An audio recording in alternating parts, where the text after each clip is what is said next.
Bonsoir, bienvenue à l'Atelier Librairie, le livre voyageur animé par Fabienne Rock et moi-même, Bruno Lalonde. Nous sommes à Montréal et nous sommes en direct et nous sommes en différé le 28 mai 2023. Alors, quand je n'ai rien à dire, qu'est-ce que je fais? Eh bien, je descends dans la cave, dans le sous-sol, j'exhume des livres que je libère des cartons. J'ouvre des cartons sous vos yeux médusés et je lis un texte que j'ai écrit. Alors, oui, il y a longtemps, il y a une petite vingtaine d'années, dans cette revue, La Compagnie Numéro, un numéro que j'ai cofondé avec mon ami Feu, mon ami Georges Raby. Et pour la toute petite histoire, je vais vous lire non pas, je vais vous lire ceux qui ont participé à ce numéro. Et pour la petite histoire, si vous voyez ici, je m'approche, vous voyez peut-être bien, Bibliopolis, c'est que la revue, l'intégrale de la revue, on parle de ça il y a 20 ans, était disponible intégralement sur Internet. Et mon ami Rabi s'était rendu dans les locaux de l'Union des écrivains et des écrivaines du Québec. Et il leur avait montré ça, un site que mon ami François Côté hébergeait sur son site Bibliopolis. Et on pouvait donc télécharger, c'était à ce moment-là l'intégrale, je pense, des 3 premiers numéros parus. Et les administrateurs de l'UNEC avaient été assez troublés par le fait que l'on mette tout à fait gratuitement une revue avec des illustrations, je vais vous montrer. Alors, vous voyez, elle est rose aussi, les pages sont roses, qui sont tout à fait, ça m'avait échappé, qui sont tout à fait assorties à ma chemise. Et donc, ils avaient été étonnés, un brin. En fait, en fait, j'ai envie de vous dire, la culture numérique, encore aujourd'hui, n'est pas entrée dans les mœurs de l'édition. Dans les mœurs et dans les stratégies commerciales. Et en fait, oui, un PDF, on peut télécharger un livre par PDF, mais d'offrir à l'époque, je vous parle ça, c'est quelle année? 2000, c'est 2004. C'est mars 2004. Et donc, on était... oui, mars 2004. Le lancement avait été épique. Le jovialiste André Moreau s'était livré à un numéro exceptionnel. Et en fait, est-ce que je vous raconte tout ça? J'ai à quelque part la captation sur VHS de ce lancement qui a frappé l'imaginaire de plusieurs personnes. Est-ce que je vous raconte ça aujourd'hui ou je garde ça pour une autre fois? J'hésite. J'hésite tellement. C'est parce que il y a toujours. Il faut s'arranger, en tout cas, je dois m'arranger lorsque je commets une vidéo de ne pas heurter la sensibilité de gens que je connais ou que j'ai connus. De ne pas, en doute, je ne ferai pas un bon écrivain, parce que les écrivains, ce sont parfois des pilleurs de tombes et parfois ce sont également des pilleurs de vie. Ils ramassent tout. Il faut dire dans la nouvelle que je vais vous lire, il y a quelques éléments vrais que j'ai glanés ici et là. Alors, oui, quelques éléments vrais. Alors, dans cette revue, donc, on y trouvait, entre autres, Maurice Boucher, Christine Hébert, Marc-Aimé Guérin, l'éditeur, Christian Mistral, feu Christian Mistral, Fiennac, qui était, semble-t-il, un texte écrit par sa demi-sœur, Lucie Pagé, Michel Bugeaud, feu Michel Bugeaud, Dominique Lavallée, Adeline Rognon, Frédéric Gosselin, Jean Grignon, moi-même, Carole Michaud, André Moreau qui a fait un texte qui s'appelait Ma panquitude métaphysique. Et j'ai lu dans les souvenirs d'une de ses compagnes qui considérait que ce texte, Ma panquitude métaphysique, comme étant le texte le plus important qu'il n'a jamais écrit.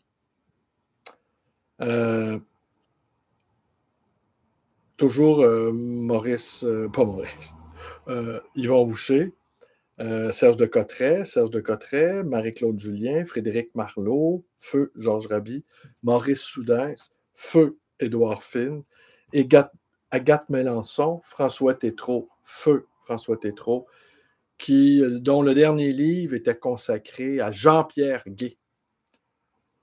Gilles Saint-Amour, Richard Fournier, Paul-André Bibeau et Robert le Relieur Fou, Tanguay, d'une revue abondamment illustrée. On y trouvait, entre autres, Yvon Boucher, Gaëtan Bouvier, Serge de Cotteret, Raymond Dupuis, Luc Gillard, Steve Giasson, Samuel Leblanc, Pascal Piché, Adeline Rognon, Sarro, Rachel Saint-Pierre et Alain Simard, feu Alain Simard.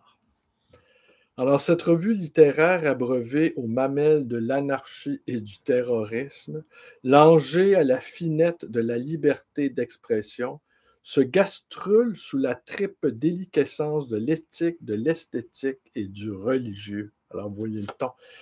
Et le numéro était consacré au meurtre. Et le sous-titre était « De la chaîne alimentaire aux menottes ». Alors, je vais vous lire le mien.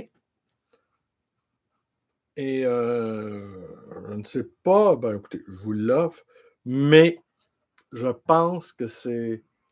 Je ne sais pas si je le mettrais dans une anthologie de nouvelles à paraître, car c'est un texte assez violent, trash, comme on dit, et à l'époque, début 2000, il y avait un courant trash.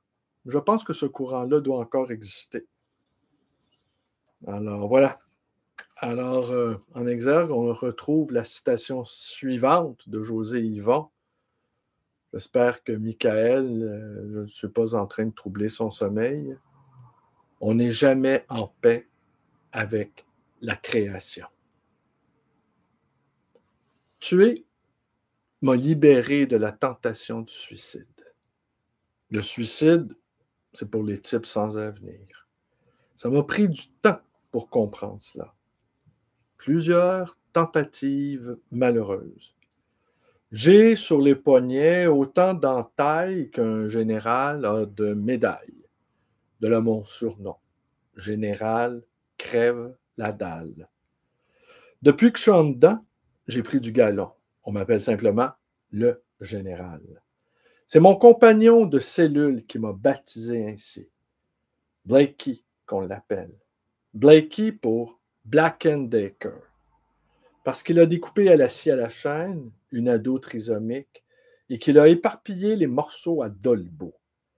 Les gars en dedans ont failli le passer. Faut pas toucher aux petites filles. Finalement, on a jugé qu'avec les Mongols, il fallait pas trop se gêner, que ça comptait pas réellement. Une erreur de la nature, quoi, que Blakey avait corrigée. Faut quand même avouer qu'il n'avait pas fait dans la dentelle. Blakey n'en a plus pour longtemps. Il est sidatique, non pas sidéen, sidatique. Sidéen, ça sonne comme martien ou canadien. Non, il n'est pas gay, juste junkie. Une fille de Montréal, une greluche de Verdun, l'a initié à l'héros. Il s'échangeait des seringues contaminées. Résultat, il a chopé le sida. Ça l'a mis très en colère. Plutôt que d'étrangler la fille, il a sauté dans son char et est retourné à Dolbeau et il s'est défoulé un bon coup. De retour à Montréal, il s'est fait tatouer sur les bras sida. Souvenir intime d'une amie. Souvent, il est bien déprimé, Blakey. Il aurait envie de se trucider. Dans ce cas-là, je n'ose pas lui louer les vertus du meurtre, du coup qu'il me prendrait au mot. Quand je veux lui remonter le moral, je lui raconte comment j'ai assassiné mon ado. En fait, il n'avait pas encore 16 ans. À moi aussi, on avait voulu faire la peau. On a délibéré. Blakey a parlé pour moi. Finalement, quand on a pris connaissance des détails, c'est-à-dire que c'était le fils d'une avocate assez bien en vue à Outremont, tout le monde a été bien content. Ça criait partout dans la wing Vive le général! Il y en a même un qui m'a pris dans ses bras en disant: je suis excité comme une plotte, laisse-moi t'embrasser. J'avais les yeux pleins d'eau tellement j'étais ému. Blakey ne se contenait plus non plus. Avec ses bras, il faisait semblant d'actionner une scie mécanique en faisant vroom vroom, comme dans la pub débile qui passe à la télé. Sauf que son vroom vroom à lui est une pétarade qui fait vraiment grincer. Quand Blakey est trop down, il me demande de lui raconter comment j'ai piqué Jean-Sébastien et comment je l'ai transformé en œuvre d'art. Il ne se lasse pas de l'entendre, comme ses enfants à qui l'on conte sans cesse la même histoire. Allez, raconte. Un rien le rend heureux, Blakey. La dernière fois que je me suis tailladé les veines, c'était au Musée des beaux-arts de Montréal. Sans mauvais jeu de mots, cette fois-là, j'ai fait les manchettes. Le Journal de Montréal avait titré un forcené vandalise un tableau avec son sang et sous-titrait un riopelle de 2 millions de dollars abîmé. J'en avais assez de me suicider dans l'indifférence générale et puis je détestais Riopelle. Et ce n'est pas sans plaisir que je vois ses héritiers et sa veuve s'entre-déchirer par avocats interposés. Les artistes devraient se couper la zoune et laisser tout le fric à l'État. On ne peut corrompre que ce qui est déjà corrompu, et ça aurait le mérite de faire chier tout le monde au-delà du tombeau. J'ai aussi beaucoup d'estime pour ceux qui laissent tout à leurs chiens. Donc, je me suis ouvert les veines et j'ai dirigé le jet rouge sur le monumental tableau. Tout à coup, je le trouvais presque beau, vivant, vibrant. Ainsi, je réinventais le dripping. Pourquoi m'en prendre à Riopelle? Les mauvais peintres ou les mauvais artistes qui donnent le goût de se suicider ne manquent pas pourtant. C'est son public aussi que je passerai à la mitraillette. Tous ces bourgeois colons qui ne jurent que par lui. Les bourgeois, c'est comme les cochons. Où ai-je entendu cela? C'est cette petite ritournelle que j'ai dans la tête que chaque fois que je vous vois son nom quelque part ou que je vois l'une de ses croûtes. Breton disait de lui qu'il était le trappeur supérieur, le tricheur supérieur plutôt. Tout est faux dans sa peinture. Trop de couleurs. Il aurait fallu qu'il coupe dans la couleur. Ça aveugle. Dali avait raison de dire que la peinture canadienne, québécoise, pardon, ne pouvait pas exister. Trop de neige, ça éblouit. C'est cela. Riopelle peint comme un aveugle et on achète sa peinture les yeux fermés. Le juge m'a examiné sous toutes mes coutures. Je me tenais bien droit dans le box des accusés et je répondais clairement aux questions. Pas d'entourloupe. Mon avocate avait ainsi établi la stratégie. Folie passagère due à un trouble d'humeur cyclotimique. J'aime bien ça, cyclotimique. Ça ressemble à cyclone. Je ne voulais pas trop, je ne suis pas un psychiatrique ni un politique. Je suis un droit commun. Elle m'a embirlificoté. Et disons-le franchement, elle faisait des pipes remarquables. Je me suis donc rallié à son argumentaire. Tu n'es pas maître de tes actes. Pour être pleinement maître de tes actes, il faut être conscient. Et avec la vie que tu as eue, tu ne peux être responsable de tes actes. Ton père, un peintre du dimanche, ta mère, une poétesse du lundi, ta sœur qui mange tellement ses émotions qu'elle s'est fabriqué un frigidaire, a même le corps au cas où elle aurait une petite fringale d'amour, ton grand-père dépressif qui chantait du Hank Williams en vidant une caisse de 24 en une soirée, ta grand-mère qui avalait des aspirines broyées en buvant du Pepsi.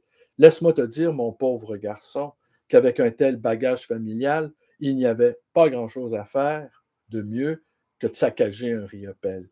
Mais cela, il ne faut pas le dire. J'étais estomaqué. Comment savait-elle tout cela, cette sorcière? Limpide.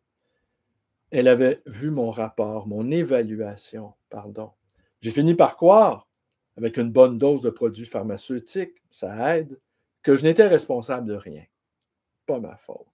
Pas de ma faute. Je me serinais cela à longueur de journée. Ça fait du bien de se sentir comme tout le monde. J'ai convaincu le psy que ce n'était pas de ma faute. Il ne demandait que cela, lui. Et j'ai aménagé chez ma procureure, mais ce n'était pas pour ses beaux yeux, ni pour ses pipes. Je me retrouvais donc chez elle à Outremont-les-Bains. Ça, c'est en bas de Bernard. Outremont, classe bien moyenne. On allait souvent glander au parc Outremont, griller un pétard. On fixait le monument aux morts. C'est beau, hein? Le monument, non, le quartier, idiot. Pas pire. On va se louer un film? Je t'avertis. Pas encore Orange Mécanique revisité. J'en ai assez de toutes ces violences gratuites. Que veux-tu? C'est la dernière chose qui est vraiment gratuite. Cynique, va. Cette idylle, appelons-la comme cela, avait commencé à cause d'une phrase. Viens chez moi, j'ai un bordua. Elle aurait dit j'ai plein de livres japonais avec des petites filles ligotées, j'ai des photomontages originaux de Pierre Molinier, je possède la première édition des œuvres du Marquis de Sade, je me serais déplacé sans aucun doute. Mais Bordua, Bordua, vrai Dieu, vrai homme, elle se foutait de ma gueule. Comment une avocate de deuxième ordre, quoiqu'habile avec sa bouche, pouvait-elle posséder un Bordua? Elle se foutait de ma gueule. Pas cool, ça. Et pas new-yorkaise, dans la mouvance de l'étoile noire. Je ne vous crois pas. Venez voir par vous-même. Je griffonnais son adresse, rue de l'Épée. Parc Outremont. J'attends. 2 heures avant le rendez-vous. Des étudiants qui sèchent leurs cours. Des juifs orthodoxes qui traînent leur landau. Un poète qui écrit un énième poème sur le 11 septembre. Quand ils vont faire péter l'oratoire ou la place Ville-Marie, je me promets aussi d'en écrire un poème. Elle m'avait invité en me disant que son ado de fils n'y serait pas là ce soir-là. Elle avait glissé cela comme on avale une couleuvre bien huilée. Un ado, un fils, un détail. Les ados, j'aime pas trop. Ils me mettent mal à l'aise, ils me gênent physiquement. Les ados sentent les organes génitaux, la décharge, la pollution nocturne et la gomme bazooka, les hormones de poulet et le chloracyle. Quand on est bien élevé, on arrive 15 minutes en retard. Ça m'a pris tout mon petit change pour ne pas arriver à 19 heures pile. J'égrenais les secondes sans pause publicitaire. Elle m'ouvre. Elle a un tailleur tout neuf, une coiffure toute fraîche. Franchement, pour une femme de son âge, elle est rudement bien, mais je m'en fous. Je ne suis pas là pour elle. En fait, je ne suis plus là pour personne. Il est ici, dans le salon. Je la suis comme un automatiste. Et c'est là que j'ai réalisé pour la première fois de ma vie que je pourrais tuer, vraiment tuer, tuer pour quelque chose que je veux. A-t-elle senti? Elle s'est blottie contre moi et elle a humé une bonne dose de phéromones mortifères. Il était là, immaculé, miraculeux, virginal, éclaboussant avaleur de soleil d'hiver, capteur d'oiseaux de février.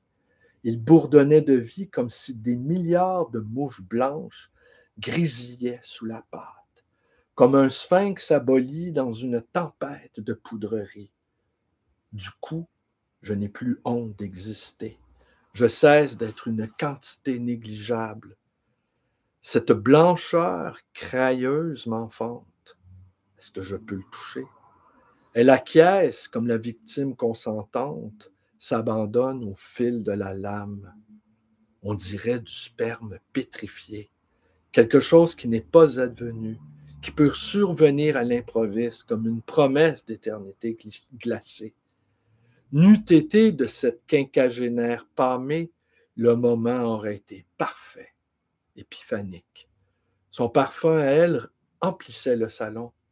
C'est quoi ce parfum? Refus global. Quoi? Pas refus global, le parfum de la femme totale? Pensa-t-elle me faire plaisir en s'inondant de cette affreuse fragrance?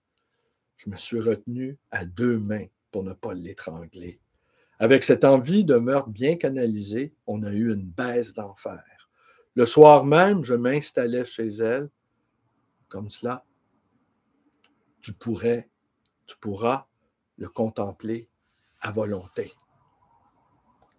Son fils ramenait souvent à l'appart des jeunes filles délurées, au nombril proéminent, des jeunes filles qui, à 10 ans, exigeaient de leurs parents de porter des strings sous leur jupe de collégienne. On a le droit de porter tout ce qu'on veut sous le costume obligatoire. Des jeunes filles de bonne famille qui avaient appris l'art de faire l'amour en visionnant des pornos sur le net dès leur prime enfance. À 14 ans, elle en savait davantage sur comment faire jouir son homme que leur propre mère. N'en déplaise à plusieurs, la porno fait maintenant partie de la culture populaire. Dans l'une des nombreuses téléréalités, l'une des séquestrées demande à l'autre: si tu étais porn star, quel serait ton pseudonyme? Je prendrais mon vrai nom, car je suis une porn star née. Et que penses-tu de la double pénétration? J'aime bien là-dessus, mais je suis un peu vieux jeu. Je réserve mon anus à mon amoureux. In, occupation double. Ma protectrice détestait trouver des cassettes porno dans la chambre de son chérubin. Elle lui permettait tout. Musique trash, pot, elle lui en piquait. Trop de chicken pour s'en acheter. Ecstasy, partenaires multiples, piercing, tatouage, rêve. 2 conditions: de bonnes notes à l'école et pas de vidéos porno. Parce que ça avilit l'image de la femme, disait-elle. Et de l'homme, avais-je ajouté en me mordant les lèvres. Rendu à ce stade-là, je ne comprenais pas pourquoi elle s'en faisait. Je jouais patte de velours, elle me fournissait le gîte, le couvert et le sexe. Je n'étais pas pour cracher dans la soupe. Il lui arrivait d'avoir des idées bien arrêtées, crénelées comme les arêtes d'une fossile. J'aimais bien quand son fils ramenait des filles à la maison, pas tant à cause du mépris avec lequel elle me toisait. Là-dessus, j'étais blindé. Mais c'est que la nuit venue, elle faisait trembler les murs avec leurs orgasmes de porn star académiciennes. Ça nous excitait terriblement, Mémé et moi, et là débutaient les Olympiades. C'était qui jouirait le plus fort. Je bandais comme un orignal en rue. À ce jeu, la mère gagnait toujours. Oedipe ne s'égosillait pas en vain. Au matin, ce n'était que rire rentré, fou rire.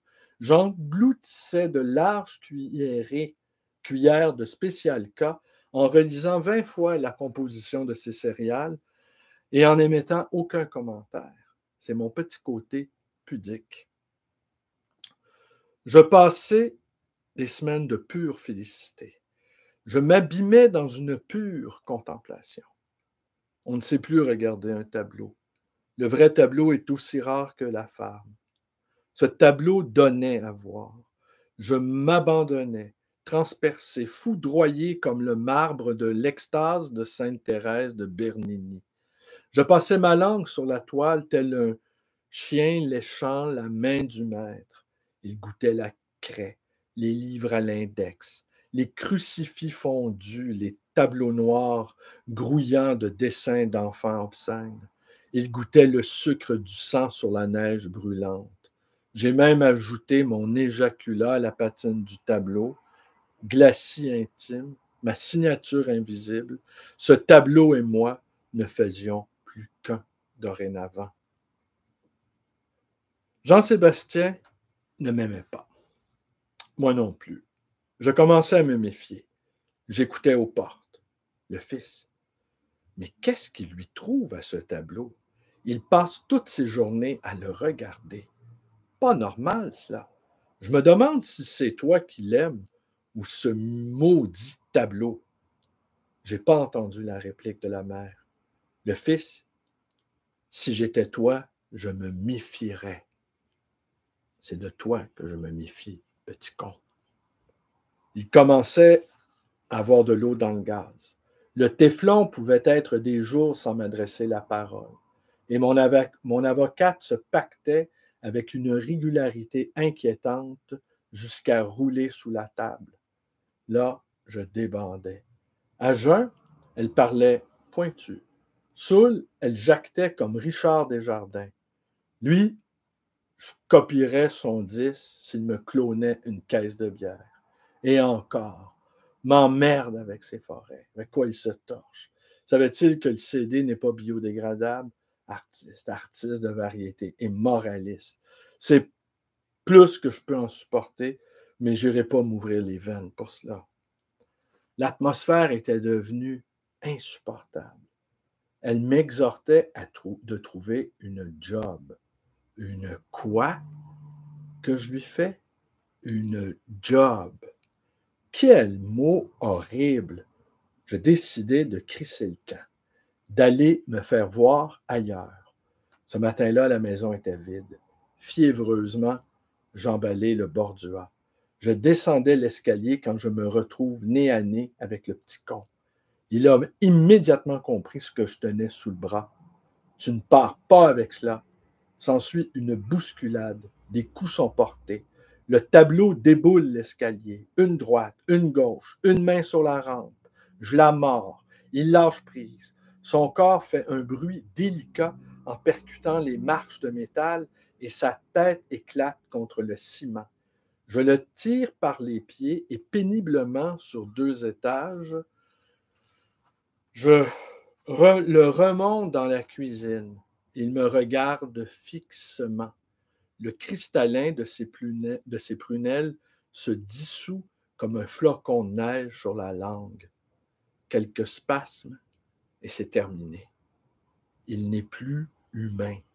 C'est un objet humain, chosifié. Et là, je vois clairement. Soudainement, je suis pris d'une folie créatrice. Je le saigne et je remplis une chaudière de son sang chaud. De cette gouache humaine, je couvre les murs. On n'a pas idée de toutes les nuances du sang. Rouge vermillon, rouge vin, bourgogne, rose. Griopelle peut aller se rhabiller. Je suis dans ma période sang. Je lui tords les artères, je lui écrase les boyaux, je le vide complètement. Cela dure des heures et j'ai l'impression que cela n'a pris que quelques minutes. C'est cela, l'inspiration. Je signe avec mon prénom, comme Van Gogh, et je me sauve. On m'a retrouvé rue Saint-Hubert, dans une chambre miteuse. On m'a condamné au maximum. Curieux, j'ai passé pour fou parce que j'ai vandalisé un tableau et on m'a jugé saint d'esprit parce que j'ai massacré un ado. Depuis peu, j'ai accroché une peinture dans la cellule. Blakey est content. Il dit que ça lui rappelle Dolbeau, un tableau représentant une scène d'hiver, brouillard laiteux, grumeleux, avec une grange toute noire et faite comme un cube. Si l'on gratte un peu à la surface, on devine que sous la pâte se cache un autre motif, comme si le tableau en recouvrait un autre. En fait, un croquis maquillé par un autre dessin, cela porte un joli nom, cela s'appelle un repentir. Voilà. J'admets. Disons, ça ne s'appelait pas la compagnie à numéro. Le thème, c'est le meurtre, évidemment. Tout est presque faux dans cette histoire. Le Blakey a vraiment existé. Je ne l'ai jamais rencontré, va sans dire. Mais l'histoire qu'il a eu ce surnom parce qu'il a découpé à la scie mécanique une adolescente, c'est une histoire vraie qui avait fait les faits divers il y a déjà plus de 30 ans. Et je connaissais quelqu'un qui le connaissait bien. Alors, comme ça, on glane des histoires, on ramasse des histoires, on greffe, on bricole. Évidemment, vous avez compris que j'aime bien Riopelle cependant et que, à part Ben, qui tout est faux dans cette histoire? Mais bon, encore, ouais, peut-être, peut-être j'allais dire oh non. Reste dans la poésie, Bruno, parce que quand tu fais des trucs comme ça, vraiment, là, ben, je voulais faire quelque chose un peu étonnant, disons. Ah ben voilà, quand je n'ai rien à dire, je lis mes propres textes. Merci et à demain. Merci, Éric, pour ta visite. Et dans les cartons, j'ai trouvé un autre livre d'Antonine Maillet consacré à Rabelais. Peut-être devrions-nous l'envoyer à notre ami commun, François Bon, qui se paie un été Rabelais. Peut-être que dans ces cartons aussi, il y a des Rabelais. Il y a des livres consacrés à Rabelais. Et bien voilà, c'est tout. Et à demain. J'espère que je n'aurai pas scandalisé, heurté vos chastes oreilles. À demain. Mais admettez que. Est-ce que je vous lis Mistral? Ça pourrait être sympa, ça, lire Mistral.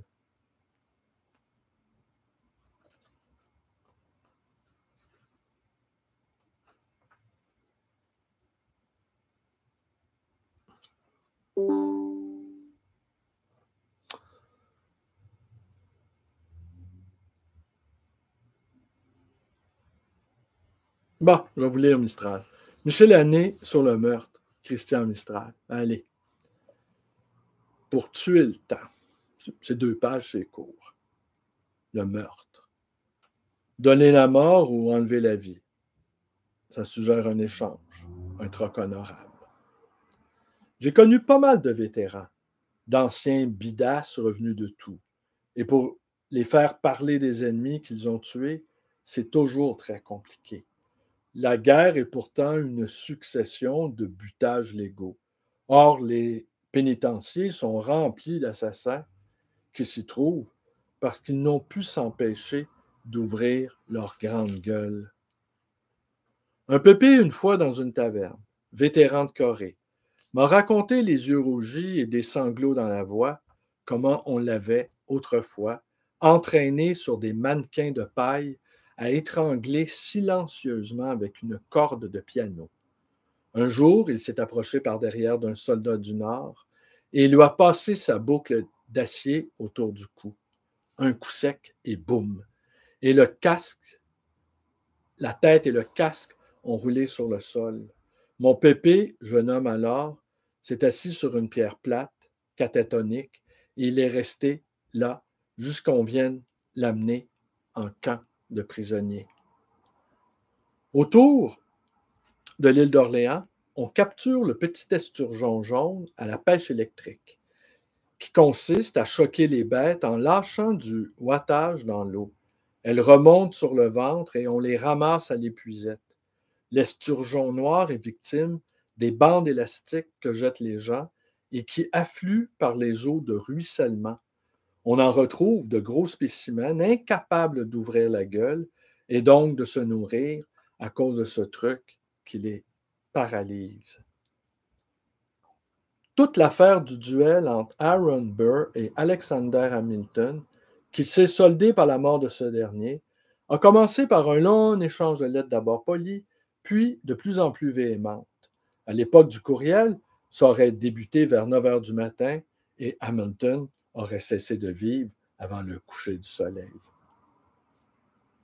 Ce soir, je frappe. Je le tuerai 9 jours encore, 4 fois par jour, 1 heure avant les repas et au coucher. J'attaque un ennemi intérieur, une infection de bactéries qui s'en prend à ma gencive inférieure. Et j'assène, et je matraque à grand renfort de novocloxin, et je tuerai ces petits êtres vivants qui m'envahissent et m'empêchent de mâcher d'autres créatures abattues, équarries, saignées jusqu'au dernier. Merci et bonne soirée.